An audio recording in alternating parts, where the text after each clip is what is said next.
ఎవరిని అడిగినటువంటి వాడు? దేవుని అడిగినటువంటి వాడు. ఇక తన ధనమే తన దేవుడు అనుకునేవాడు. నాకున్న ధనమే నాకు దేవుడు, నాకున్న ఆస్తి నాకు దేవుడు అని అనుకున్నటువంటి వాడు. అయితే ఇంకేమనుకున్నారంటే, తన ప్రాణం ఏం చెప్పుకుంటున్నారు? ఆ ప్రాణమా, అనేక సంవత్సరానికి విస్తారమైన నీకు సమకూర్చబడి ఉంది, సుఖించుము, తినుము, త్రాగుము, సంతోషించుము. ఏమని రాబడింది?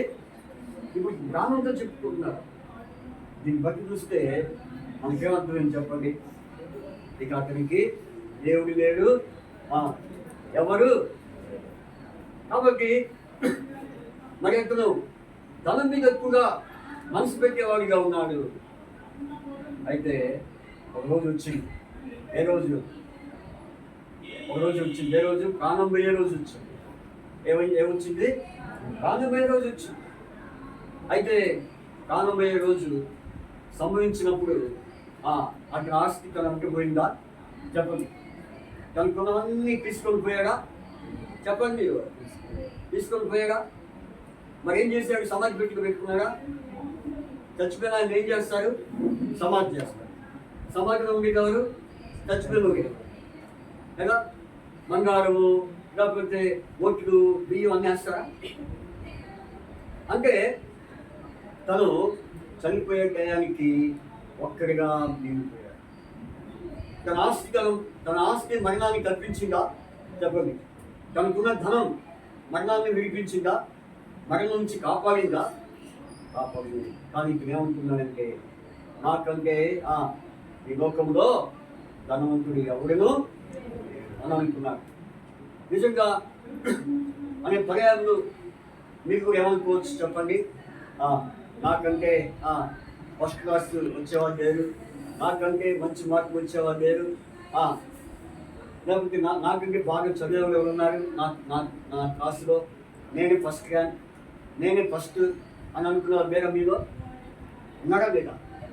చెప్పండి, నిజంగా చెప్పాలి. ఉన్నారా? ఉంటే మీరు ఏం చేయాలి? దేవుని సన్నిధిలో ఒప్పుకోవాలి. ఏం చేయాలి? ఏం ఒప్పుకున్నారా? ఒప్పుకోకుండా ఏమనుకుంటున్నారంటే, నన్ను మించిన ధనవంతుడు ఎవరు? నన్ను మించిన వారు ఎవరు వేరు అనుకున్నారు. చివరికి మరణం సంభవించింది.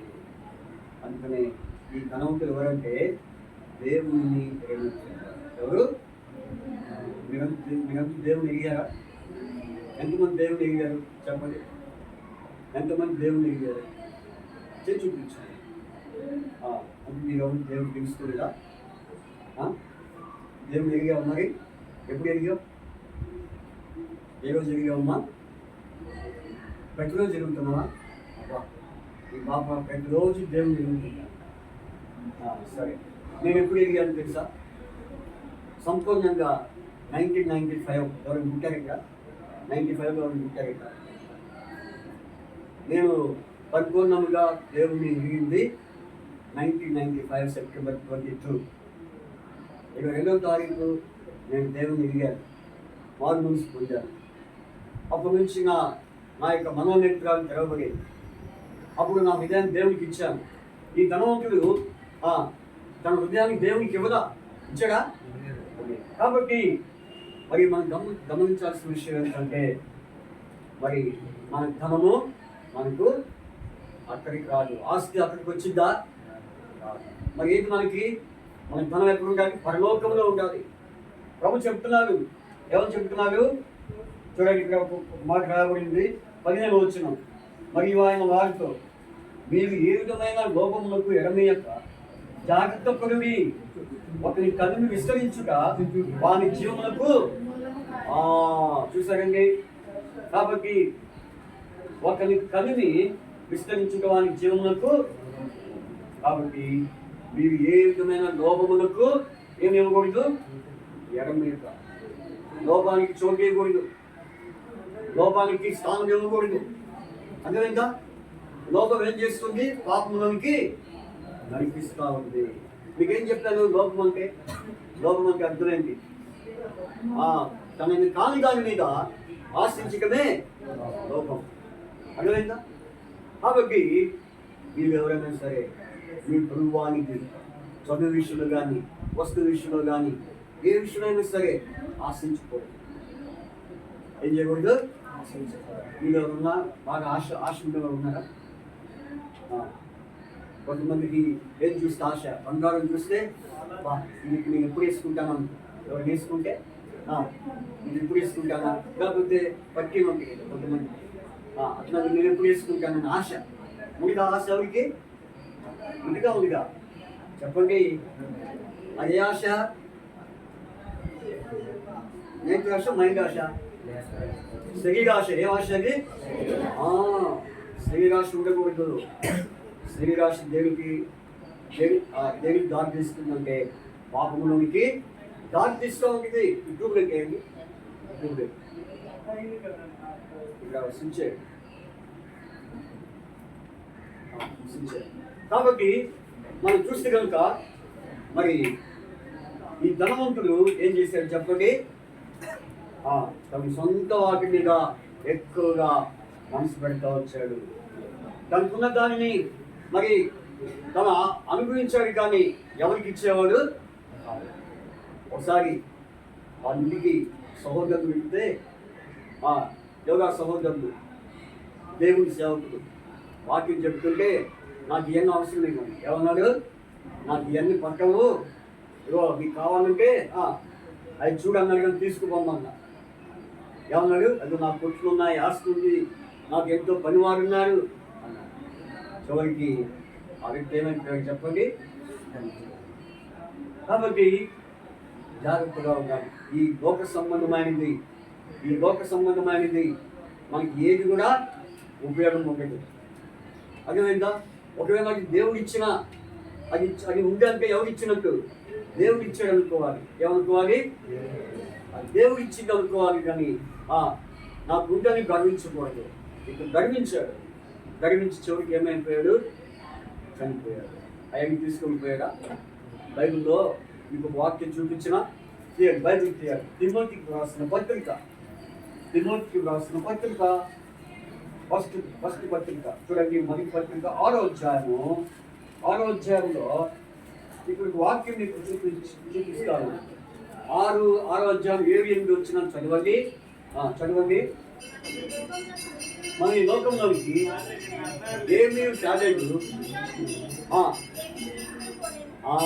అంత చూస్తున్నారా? వాక్యం మనం కొంచెం లేట్గా వచ్చాం కాబట్టి కొంచెం పావుని లేట్గా ముగించుకుందాం. ఎందుకంటే మనం అక్కడి నుంచి లేట్గా వచ్చాం, అవునా? కాబట్టి పావుగా. కాబట్టి చూడండి, అందరూ చూసిన ఈ వాక్యం ఏ వాక్యం? ఫస్ట్ తిమోతి చాప్టర్ 6:7-9 చదవండి. మన లోకమునికి ఏమీ తీసుకొచ్చావా? తర్వాత దీనిలోకి ఏమీ తీసుకుపోలేము. కాగా అనవసరమైన కలవారమైంది వాటితో తృప్తి పొందుదుము. ధనవంతులకు అపేక్షించువారు శోధనలోను గురిలోను అవివేకయుక్తమును హానికరమైన అనేక దురాశంలో పరుగులు అట్టి మనుషులను నష్టంలోను నాశనంలోను ఏం చేసిందంట? ముంచి మీరు రోజు ముంచుతున్నారా? ఏం ముంచుతున్నారు? రోజు ఇంట్లో ఏం ముంచట్లేదా?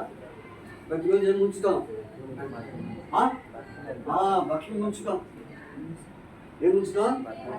మీకంటూ బాయ్స్ బాగా చెప్తున్నారు, వాళ్ళు బాగా పనిచేస్తారు అనుకుంటారు. సరిగ్గా ఏం ముంచుతారండి? ఏం ముంచింది? ఎవరు ముంచుతుంది? చెప్పండి, ఎవరిని ముంచుతుంది? ధనం మీద ఆశ ఉండకూడదు. ధనం మీద ఆశ ఉన్న వారిని ముంచుతుంది. తర్వాత దురాశలు ఉన్న వారిని ముంచుతుంది. ఇంకా శోధనలు ఉన్న వారిని ముంచుతుంది. కాబట్టి నష్టంలోనికి ముంచుతుంది. మీరు ముంచుకున్నారా? ముంచబడ్డారా? మీరేమే దేంట్లో ముందు మునిగిపోయారు? చెప్పండి, మునిగిపోయారా? బయట ఉన్నారా? దేంట్లో మునిగిపోకూడదు? ఆశ, దురాశలో. ఇతనికి ఇంకా ఇంకా ఇంకా దురాశ, అత్యాశ. ఏ ఆశ? అయితే చివరికి తీసుకుని పోయాడు ధనవంతుడు. అందుకని చాలా జాగ్రత్తగా ఉండాలి. ఏదైనా మనం దేవుడు ఆశించకూడదు అనేది గుర్తుపెట్టుకోవాలి. ఆశిస్తే దాన్ని ఏమంటారు చెప్పమా? ఆశిస్తే ఏమంటారు దాన్ని? లోభము. లోభము ఏం చేస్తుంది? పాపంలోనికి. అందుకని నిర్గమాకాండంలో మనం చూస్తే పర్యాజ్ఞలో ఒక ఆజ్ఞ ఏ ఆజ్ఞ ఇది? నీ పొరుగువాని దేనిని ఆశించకూడదు. మీకు దేవుని ఆశ ఉందని నాకు తెలియదు. దేవుని ఆశ ఉంది. అయితే ఆశను ఏం చేసుకోవాలి? ఈరోజు ఏం చేసుకోవాలి? మీరు యవనస్తులు చెప్పండి, ఏం చేయాలా? విడిచి మంచి పెడతారా? ఇంకొకటి పెడతారు. విడిచిపెట్టమంటే ఇంకొకటి పెట్టమని కాదు. విడిచిపెట్టమంటే వదిలేయాలి. ఏం చేయాలి? ఒక ఆయన ఒక అబ్బాయిని అడిగితే అది విడిచిపెట్టడం ఏంటిరా అంటే, విడిచి మంది ఇంకొకటి పెట్టాను. ఏమన్నారు? విడిచిపెట్టడం అంటే విడిచి ఇంకొకటి పెడతారంటే ఏం కాదు. ఎందుకు పెట్టలేదు. కాబట్టి వదిలేయాలి. ఏం చేయాలి?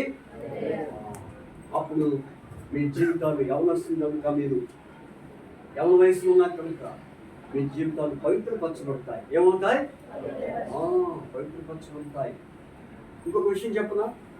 సామెత గ్రంథము 7వ వచనంలో చూడండి. సామెత గ్రంథము 7వ వచనంలో ఇది మీకు చాలా ప్రాముఖ్యమైన వాక్యం. చదవండి. Proverbs chapter 7 verse 7 చదవండి. జ్ఞానం లేని వారు కూర్చొని చదవాలి. మీ కాలేజీలో అంతే చదువుతారు. కూర్చొని చదువుతారా? టీచర్ ముందు, లెక్చర్స్ ముందు చదువు. జ్ఞానం లేని వారి మధ్యను, యవనుల మధ్యను బుద్ధి లేని పవిత్రవాడప్పుడు కూర్చో. ఎవరు వాడు? ఉన్నాడు. ఎవరు? బుద్ధి లేని పవిత్రవాడు. ఎక్కడ ఉన్నాడు? ఎవరు ఇక్కడ చెప్పండి. మీరేనా? ముసలిన్నా మీరు? మోకరించమంటే ఒక అమ్మాయి పాపం చూపించుకోవట్లే. ఒక అమ్మాయి అయితే మరి భయంకరంగా మోకరించింది. మరి అబ్బాయి తెలీదు, లేకపోతే సిగ్గేమో నాకు తెలియదు, కానీ మోకరించమంటే మోకరించలేకపోయింది. కాబట్టి మీరు ఎవరు చెప్పండి? యవనస్తులు మధ్య ఎవరున్నారు? దేవుడు ఉన్నారా? ఇంకెవరు ఉన్నారా? ఎవరు ఉండాలి? కానీ ఎవరున్నారు? బుద్ధి లేని వాడు ఉన్నాడు, పరుచువాడు వాడు. ఇప్పుడు మీరు చూసుకోండి, మీ మధ్య ఎవరు ఉన్నారా? ఉన్నారా? ఉన్నారా? లేదా ఒప్పుకుంటారా? ఉన్నారా? ఒప్పుకుంటారా? లేడీస్ చెప్పండి. బాయ్స్, ఈ వాక్యాన్ని బట్టి చూస్తే మీ మధ్య ఎవరు ఉన్నారు? మా మధ్య ఎవరు ఉన్నారు? మేము ఉన్నాం అంటారు. అందుకని బుద్ధి లేని వాడు పరుచువాడప్పుడు వాడే ఎవరు? అపవాది. ఎవరు వాడు? అపవాది. ఎక్కడ ఉంటాడు? ఎక్కడో ఉండడు, మన మధ్య ఉంటాడు. ఇంకేం చేస్తాడు? మోకరించకుండా చేస్తాడు. ఏం చేస్తాడు? వాక్యం చదవలేకుండా చేస్తాడు. ఏం చేస్తాడు? ప్రార్థన చేయకుండా చేస్తాడు. ఏం చేస్తాడు? మరి వాక్యం చదవలేకుండా చేస్తాడు. ఏం చేస్తాడు? ఇంకేం చేస్తాడు తెలుసా? ఇంకేం చేయడా? ఏం చేస్తాడంటే వాడు అవసరం మంచి ఏం చేస్తాడంటే ఆలోచన ఏం చేస్తాడు? అందుకే ఇంగ్లీష్ ఒక సెంటెన్స్ ఉంది, body present body present mind absent. ఇప్పుడు మీరు ప్రెజెంట్లో ఉన్నారా? ఆబ్సెంట్లో ఉన్నారా? ఏది ప్రెజెంట్, ఏది ఆబ్సెంట్? ఏమ్మా? మైండ్ ఆబ్సెంట్లో ఉందా? బాడీ ప్రెజెంట్ ఆబ్సెంట్లో ఉందా? ఇదే చెప్పండి. కాబట్టి అపవాది అలా చేస్తాడు. అందుకని యవనస్తులు మీకు జాగ్రత్త ఉండాలి. తర్వాత ఇంకో పోషణ మీకు చదివి వినిపిస్తాం. అదే చాప్టర్ చూడండి. లూకాసు కరెక్ట్గా టైం లేదు, మనం చాలా లేట్గా గ్యాదర్ అయ్యా ఉన్నాం. Very good. 22 నుంచి లూకాసు వార్త 12వ అధ్యాయం 22 నుంచి 29 వరకు ఎవరైనా చదవండి. ఎవరైనా చదవాలా తక్కువని ఇందాక చెప్పాడుగా మన మధ్య ఎవరు ఉండకూడదు, సాతాను ఉండకూడదు. మీరు లేట్గా తెచ్చారంటే మీ పక్కన వారు ఉన్నట్టు. చెప్పండి, నా భాష మీకు అర్థం కావట్లేదా? నేను గుంటూరు అబ్బాయి, నా గుంటూరు అమ్మ, అందుకనే కొంచెం నా భాష మీకు లేట్గా అర్థం కానీ అయితే చదవండి 22 నుంచి 29 వరకు. అంతటా ఆయన